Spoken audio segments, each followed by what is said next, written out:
Good evening, everyone, and thank you. Thank you very much. Oh, we'll do a photo first. Don't mess up the photo with the chairman, especially when you're running for governor. Thank you very much for having me here tonight. And first, Marcia, I have, we've spoken on the telephone, but I haven't seen her in person since her victory. And congratulations, Marcia, on your win. And I know you're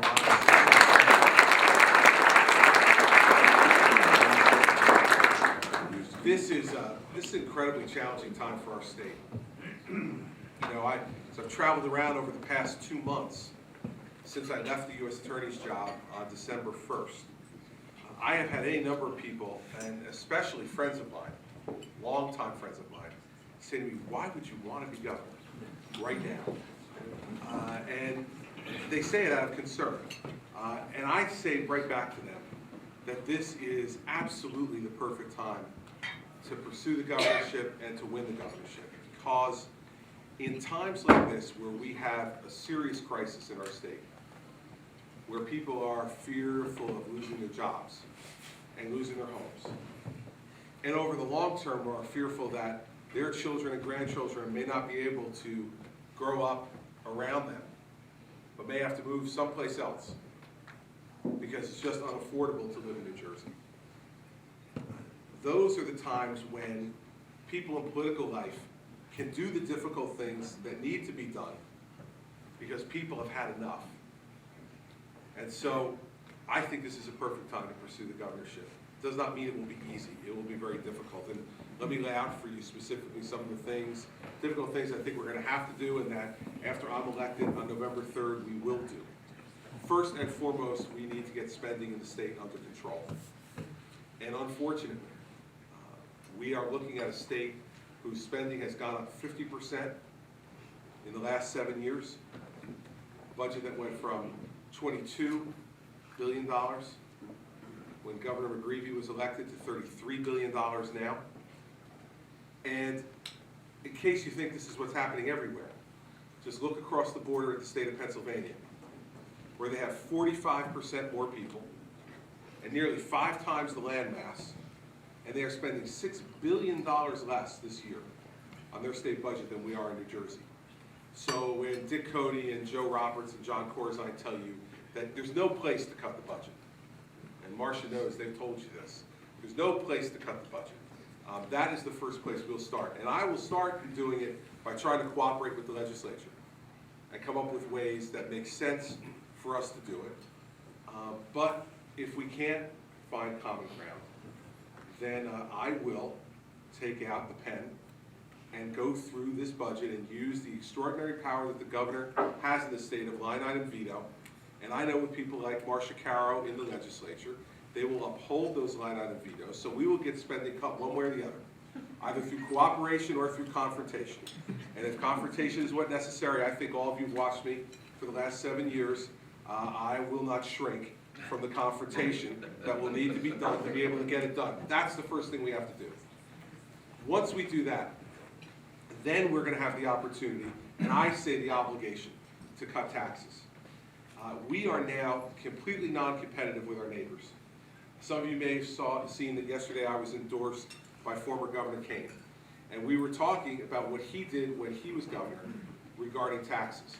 What he said was he would go around to all the neighboring states, get his treasurer's office to do that, find out what their tax rates were, and made sure that New Jersey's in each major category were about this much lower. And it's simple, but it's smart, because he can then argue to the businesses and to the high net worth individuals that live here in New Jersey, you're not getting a better deal anyplace else in the region. So stay here and expand here. And he could say to businesses that he was attracting from outside the state, you can get a better deal here than in New York or Pennsylvania or Connecticut or Delaware. We can no longer say that. In fact, I was with a couple last night who said they have 3 children. Their 3 children have a home in New Jersey, they're high net worth people, and apartments in New York City. They are now choosing to file their tax returns in New York because it is less expensive for them to file their tax returns in New York than it is in New Jersey. Now, when we can no longer beat New York on affordability, We have a major problem. So over the next 4 years, we will cut the personal income tax across the board, and we will lower the corporate business tax because we have to, because it is an imperative to do it. Not because it's just philosophically something we agree with, that's true. But to become competitive again, to create jobs in New Jersey, to get businesses to come back here rather than fleeing from here, we need to lower the tax structure in the state. The third thing that we need to do is to stop the rampant, and in my view, crazy overregulation that is going on by state government on businesses and individuals in this state. Take the DEP, for example. One of the things, anybody who spent any time in Trenton will tell you that the key to power and authority in Trenton is money and budgets. And the DEP's fines and fees that they assess against businesses and individuals, that money goes directly back to the DEP and accounts now for almost 50% of their budget.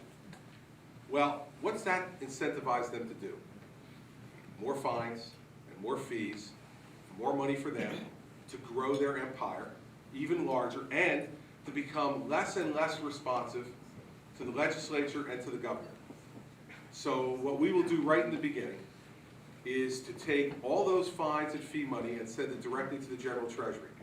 And DEP will have to fend for itself in the budget process in front of the legislature and with the governor the way every other agency has to do. We'll get their attention then. In addition to putting a commissioner of the DEP in who cares about making sure that our environment is protected and we are not only attracting business but are friendly to business. It seems to me, from all the stories I've heard, that if you go in front of DEP and you have a project that might actually make money, they are immediately hostile and suspicious that you must be up to something wrong. And so they delay you for 2 or 3 years in a permitting process that is just absolutely overburdensome. And so that regulation and what I think is the greatest Trenton power grab I've seen in my life, the governor's affordable housing plan. You've heard about this plan and it's going to affect every community in this state. He proposes to build 115,000 units of new affordable housing in the next 10 years in New Jersey, despite the fact that over the last 20 years, only 45,000 units have been built. But forget about the fact that it's pie in the sky. He also proposes that 5 market rate units of housing be built for every 1 affordable housing rate unit. So let's make it simple. That means 500 to 700,000 new units of housing to be built in the most densely populated state in the union. Now, you and I both know what that means. That means the only way to accomplish that is to build on every last piece of open space that we have left in this state. And this guy calls himself an environmentalist. Protecting our environment, protecting our open space in this state is something that we have to do. And stopping the COA regulations that this governor has advocated and put in place will be another thing that we will do in the very first few weeks that I'm sworn in as governor. Don't fall prey, by the way, to the folks who will come up here and tell you that they're going to abolish COA. They're not going to abolish COA, and they can't abolish COA. Not going to get the legislature to agree to that. And believe me, the other thing you don't want to have happen is if you abolish COA, it's going to go right back to the New Jersey Supreme Court to decide what to do about affordable housing. Is there anyone in this room who wants the New Jersey Supreme Court to be deciding anything else regarding affordable housing? The governor and the legislature need to take responsibility for fixing what this governor and this legislature has broken. And so DEP and COA power grabs will be ended, and we will put forward a common sense plan to build affordable housing where it should be built, in the places where we need more affordable housing, in our cities and in our transit hubs, where people can commute to their jobs with mass transit, so that we don't further crowd our highways, create more gridlock all across this state. And finally, what we need to do is to create a more optimistic and an upbeat environment in this state. as I've traveled around, people are scared. They're really scared, and they're beginning to lose hope.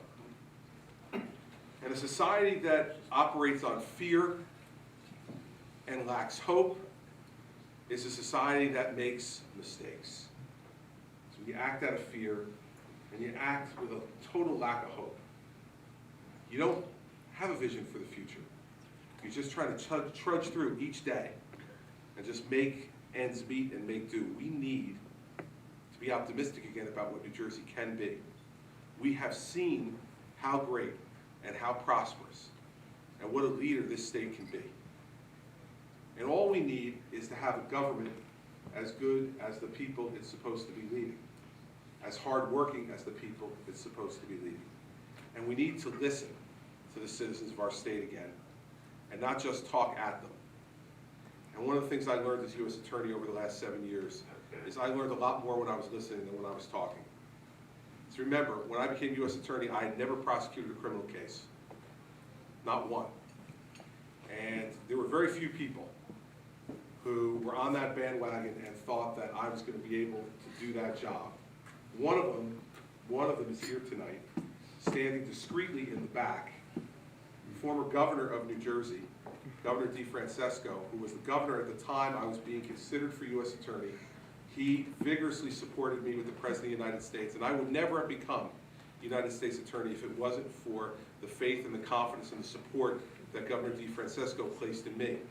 But remember, you know, all the editorial writers, when I was nominated, Star-Ledger in particular, big editorial saying, you know, block his nomination because he doesn't know enough to do this job. And I received a gift this past December that I wish for any of you who have ever been in public office will get from a newspaper. When I announced my resignation the day after, the Star-Ledger wrote an editorial. And the first paragraph was a recounting of their editorial from September of 2001, where they asked for my nomination to be blocked. And then the next paragraph was just 3 words long. And it said, "We were wrong." I wish for each of you one of those. We got that baby framed in my house. And you will hear the same kind of garbage this fall from the governor of the state of New Jersey. He is going with his massive spending that he will do in this campaign, as he's always done. He is going to tell you, oh, these times, they're too risky. They're too dangerous to take a chance on a guy who was a prosecutor and make them governor. You need me, who understands the economy, to be able to lead you. That's what he's going to tell you. But let me tell you this. Right now, we're rated 50th in business tax climate in the country. We're rated 50th in the Small Business Survival Index. And of the 20 most expensive property tax counties in the country, New Jersey has 13 of the 20. So let me ask you this. Could I do worse?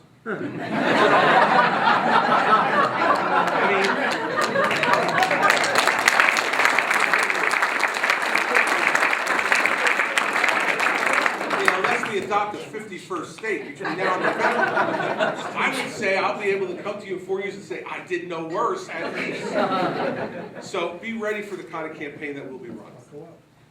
It will be highly negative and highly personal by the governor, and I will make you one promise in that regard.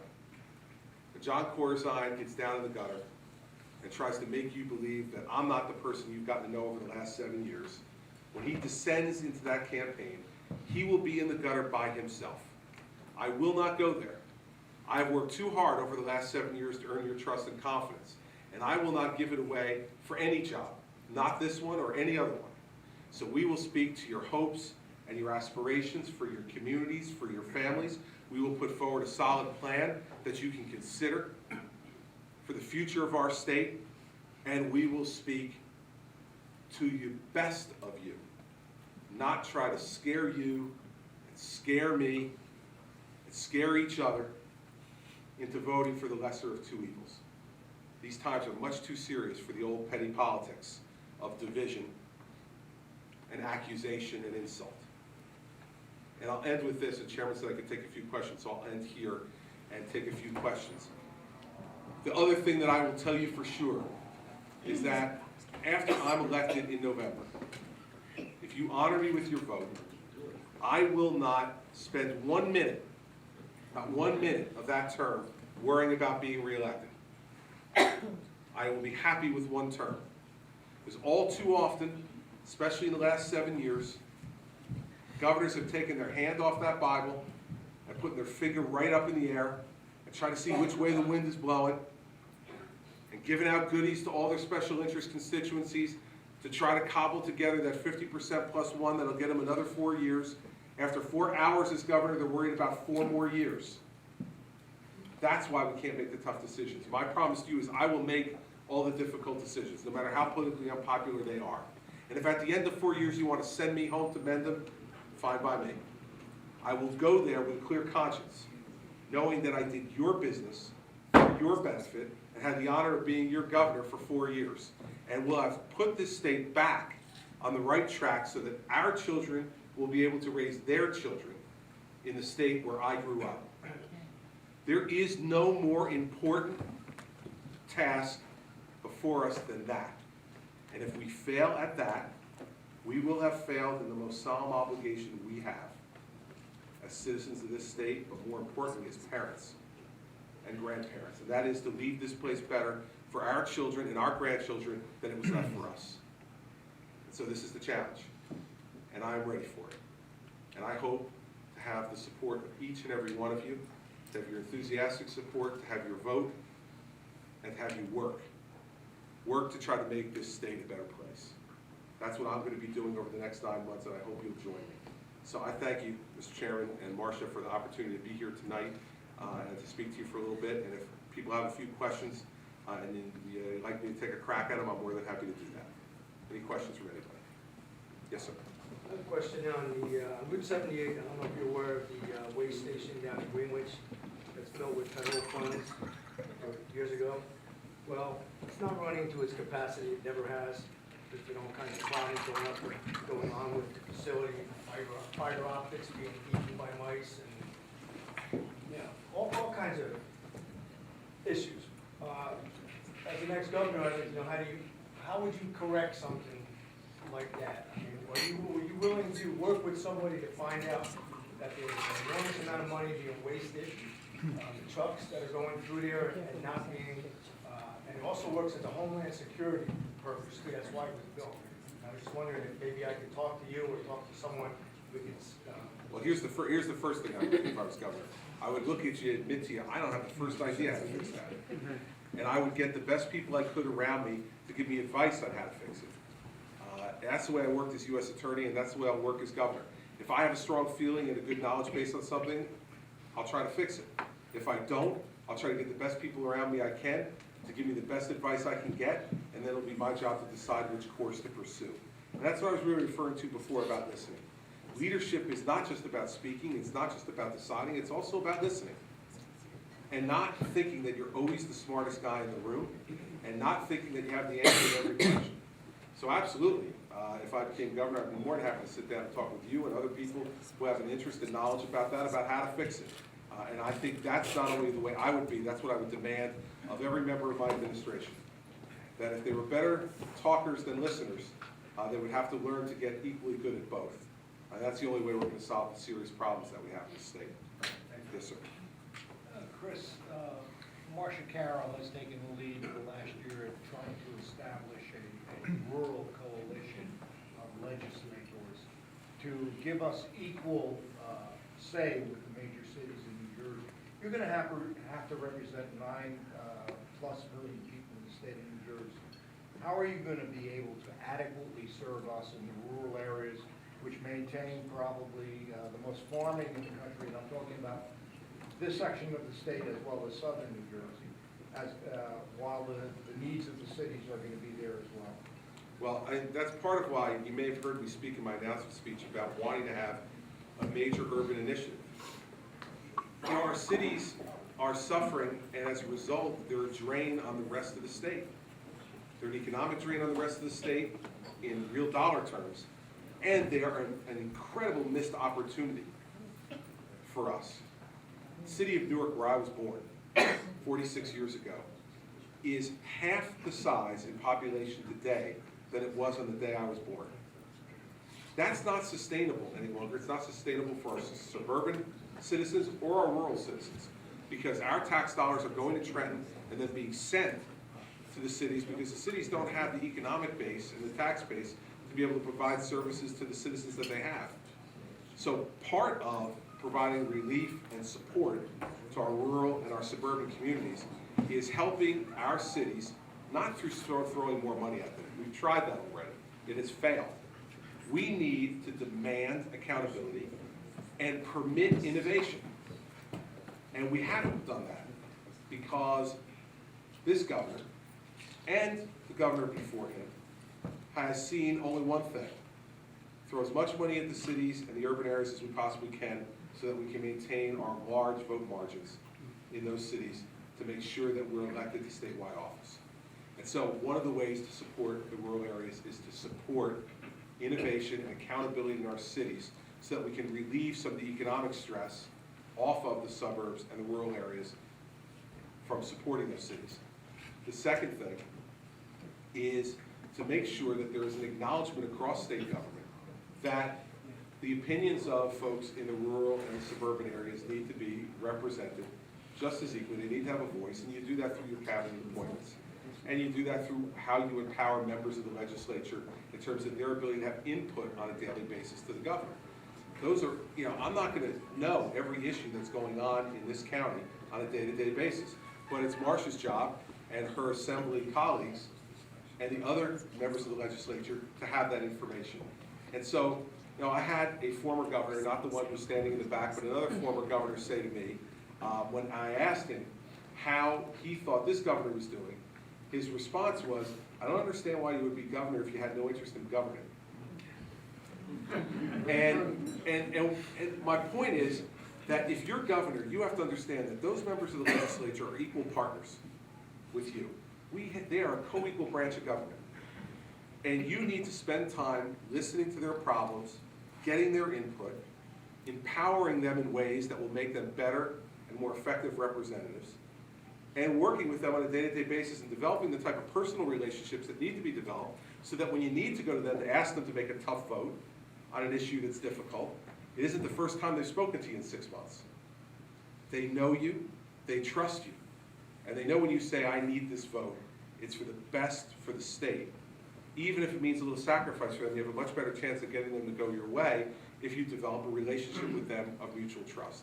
And so I think that's the way you develop those things. And there's lots of individual specific issues that we could talk about that are unique to each one of those regions that we need to be responsive to. But in general terms, philosophically, I think that's the way you have to approach the problem. And if you do it that way, the specifics will rise to the top as you continue to reach out to constituency groups who have individual problems like the one you just raised, and dozens of others that you can apply that philosophy to, and then the answers will become, if not crystal clear, they'll put you on the path to the right answer, and if you have the guts to make the decision that you find at the end of that path, then you're going to put the state back on the right track. Yes? Hi. There's currently 8,000 people on a wait list, individuals with developmental disabilities, to get services in our state. And the current plan is to move most of those people into a Medicaid, it's aid because you care about old people, so Medicaid system, which if you're not eligible for Medicaid, you're going to be receiving less and less services. If it's not Medicaid reimbursable, you're going to be out of luck. Currently, the money that we get back for these individuals that is Medicaid reimbursable from the federal government goes into the general budget. I'm wondering, and there are other advocates in this field that wonder, why we can't put that back towards the 8,000 people that are on the wait list and the 3,000 people that are on the priority wait list where their parents are reaching 65, 70 years old, which would make their individual 40, 50 years old that still don't have any services. And I'm not talking, I'm talking nothing to do during the day except hang out on their parents' couch. I'm talking no transportation. I'm talking, nothing. So how do you feel about using that Medicaid money that we get reimbursed by the federal government to put it back towards that as a solution rather than the regular budget? Well, I would tell you that it seems to make sense to me. But part of the problem is because of the way we've budgeted in Trenton over a long period of We time, become dependent on that. yeah, we're always robbing Peter to pay Paul. You know, that's why today we sit with a nearly broke unemployment fund. Because when surpluses were built up over the years, particularly during Republican administrations when surpluses were built up, those surpluses were meant to be available at times like this, when we have more and more of our citizens who are going to need that unemployment insurance to help them survive. And so we've stolen from that fund, we've stolen from every fund we can to avoid making the difficult decisions. So let me tell you, what you're saying to me makes sense to me. But it's never going to happen until we get our fiscal house in order in every respect. Part of the Because they're reason- stealing from each one of Right. those funds in order to just keep the place afloat. Because of all the debt that we've incurred and all of the incredible increase in spending that we've seen over a period of time. And so, you know, it's an idea that makes sense, but it's an idea that can only be done if we do all the other difficult things that we need to do in order to make sure that the pots of money that are put aside for the type of thing you're talking about and all the other stuff that we have dedicated monies for are dedicated and actually used for that rather than being used for other purposes because, you know, we don't have the guts to cut the budget where we need to or to go to people and say, you know, we can't provide these type of services anymore because we can't afford to. We have to make those tough decisions. When the You recall. CDC came in a couple years ago and they counted the number of children with autism in the state, when my son was born, the number was 1 in 10,000. New Jersey is now 1 in 94. And we're facing, those children will be turning 21, my son's 12. So his cohorts that are 13, 14, and 15 years old, so we're looking at the next 6, 7, 8 years, we're gonna have a bubble. And it's gonna be astronomical. So we need to not only service the people that are on the wait list now that haven't had services, that their parents are dying and that creating dire situations, The ones that are coming. but the ones that are coming. And you know, the other part of that too is we have to do, I think, a much better job in educating those children as well. And I think that unfortunately, we're not doing as good a job across the state as we should be in dealing with children with special needs, autistic children in particular, because of the growth in the number that you mentioned. It's placing all kinds of new challenges on a public school system Yes. that is not prepared. Especially when your local school district is funded by our taxes, I think it's over 90%. Right, because you have It's almost just- no state aid coming Right. from these areas. And so one of the things that we're looking at, I'm gonna be meeting with some folks from Florida. There's a program in Florida called McKay Scholarships, which you may be familiar with, which has really done some amazing things from what I've read, and that's why I want to talk to some of the legislators and Governor Christie in Florida about exactly how it's worked over a long period of time. That is talking about dealing exactly with giving some choice to the parents of children who have some type of learning disability, from autism to Down syndrome, all types of special needs kids, that allow them to have a choice to go to some different schools that can specialize. Because I think if we do that on the front end, Right. the problems that we're dealing with Payment out, post-21 payment later. Yeah. will be significantly I agree. smaller and probably more affordable to deal with. So I think there's a bunch of ways, we have to look at it not only from that back end, but from the front end as well, and we have to put some innovation into it that will make it more possible for us to give these children a brighter future and something to look forward to. One last Thank you very question. much. Over there, yes, sir. How do you stand on the notion that municipalities should be able to defer pension payments? I am opposed to Well, that. they say in 3 years they're gonna have to pay it back, but this is New Jersey. So listen, here's, truer words were never spoken. And here's the problem. This is nothing more than an absolutely transparent election year gimmick by a governor who doesn't want to deal with what the property tax increases are going to look like when those bills come out in August and September. There's nothing more than that. And municipalities, if this option is given to them, who go for it, are going down a road to be able to finance themselves just like the state of New Jersey finances itself. I think if we've learned one thing over the past year, we've learned that the Wall Street philosophy of borrow now, procrastinate now, and we'll figure out how to pay later is much more expensive. So how about if we forget the tricky, fancy Wall Street solutions that have been offered to us over the past number of years. Because we've seen the result of that, and we're all paying for it now. All of us are paying for it. And went back to some common sense things, like when the bill is due, we pay the bill. And if we don't have the money to pay the bills, then we have to cut back the number of bills that we're incurring because we don't have enough money to pay it.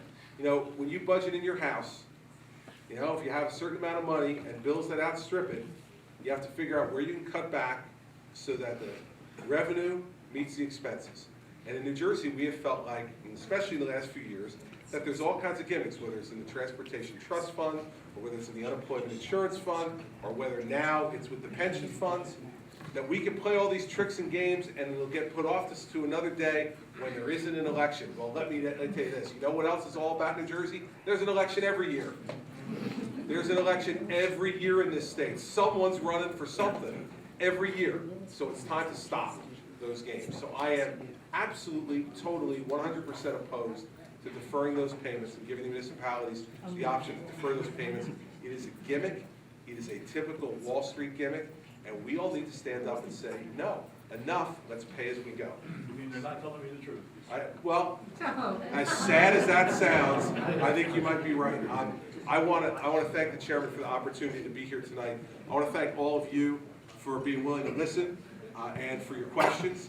And I will be back here a number of times, many, many times, over the next 9 months, so I'll be able to answer a lot more questions, and hopefully over that period of time, be able to earn your respect and your support, because if I do, I believe I'll be elected governor in November, and then we can put this state back on the right track towards prosperity and pride, something that we should feel about our state every day.